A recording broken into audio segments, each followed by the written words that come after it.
Bueno, quería hablar de un tema muy importante y es que los médicos tenemos un gran recurso, una gran ayuda que son las guías. Las guías nos ayudan mucho para formular, para diagnosticar y para tratar nuestros pacientes. Por ejemplo, las guías de hipertensión arterial de 2025 cambiaron y se volvieron más estrictas.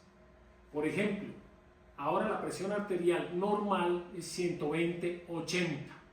Esa es la presión arterial normal, lo cual garantiza que el paciente va a estar protegido y no va a tener daño en ninguno de sus órganos.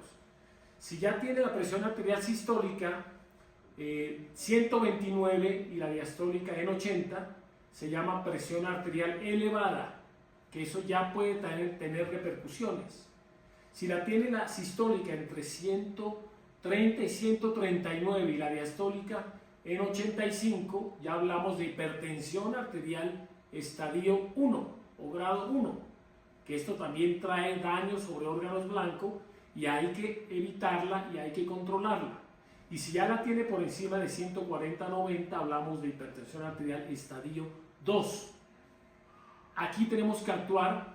¿Qué nos quiere decir esto? Que tenemos que actuar desde antes, desde que antes de que lleguemos a estas cifras, para evitar que el paciente tenga, digamos, repercusiones vasculares sobre corazón, cerebro, riñones, retina y su función también cognitiva, la parte cerebral. Obviamente no todo depende del tratamiento con medicamentos, sino que tenemos que actuar sobre los factores de riesgo que también ayudan a controlar y a reducir las cifras de presión arterial. Por ejemplo, el ejercicio físico. El ejercicio físico produce óxido nítrico, que es un potente vasodilatador y protector del endotelio para evitar complicaciones, rigidez arterial, inclusive ateroesclerosis. Entonces el óxido nítrico que liberamos con el ejercicio es un factor benefactor, benéfico, que produce vasodilatación y mejoría de la irrigación y de la perfusión a todos los tejidos, cerebro, corazón, riñones, vasos sanguíneos, a todo nivel. Hay que reducir peso. Obviamente el sobrepeso y la obesidad favorecen que las cifras tensionales se eleven y el paciente sea mucho más complicado bajarle su presión arterial. El paciente también tiene que tener una dieta, una alimentación saludable, la dieta DASH que llamamos, ¿cierto? Que es una dieta que ayuda a que el paciente tenga, digamos, una nutrición adecuada y evite que haya sobrepeso. Dormir bien, evitar, digamos, el síndrome de apnea de sueño.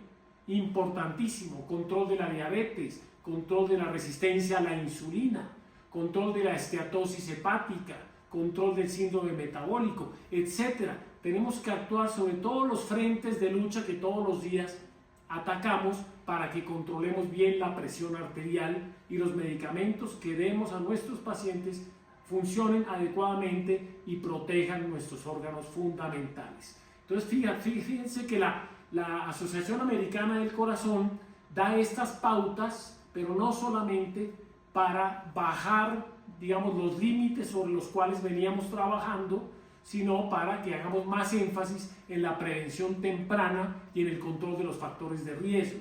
Importantísimo en hipertensión arterial, que es una enfermedad muy prevalente a nivel mundial. Hay más de 1.400 millones de pacientes hipertensos en el mundo, de los cuales la mayoría están mal controlados o no controlados y por lo tanto están sufriendo los rigores de los daños que produce la hipertensión arterial. Entonces hay que controlarla y hay que utilizar todos los recursos que tengamos. Muy bien, en cuanto a la dislipidemia, por ejemplo, también las guías nos ayudan mucho. Hay también unas nuevas guías del 2026, porque las últimas eran del 2018. Y estas guías utilizan una escala de riesgo nueva, que es la Prevent ASCVD,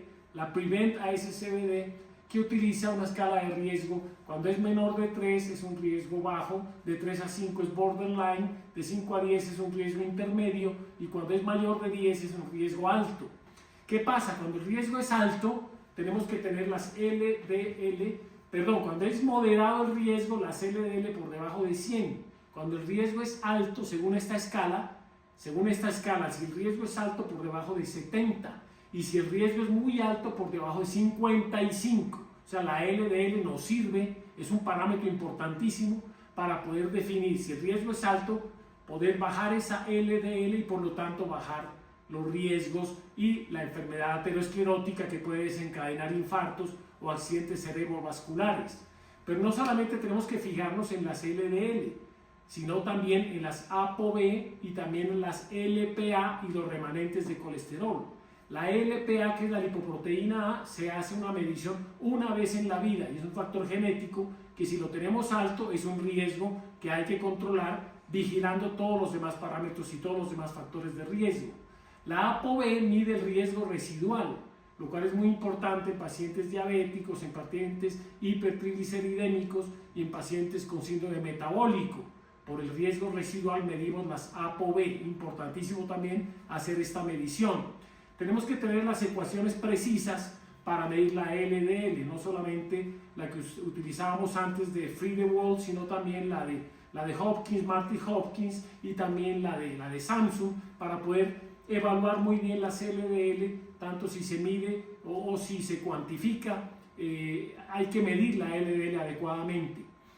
Estamos usando también en esta nueva guía el score de calcio, que esto es nuevo. El score de calcio nos ayuda para definir si está por debajo, si es 0, el riesgo es bajo y no tenemos que intervenir, pero si está en 100, en unidades Agastón, si está en 100, tenemos que dar estatinas. Fíjense que esta es una indicación de estatinas, y si está por encima de 300 ya hay que tomar medidas porque ya es un nivel muy alto y que esto trae repercusiones y un factor de riesgo alto.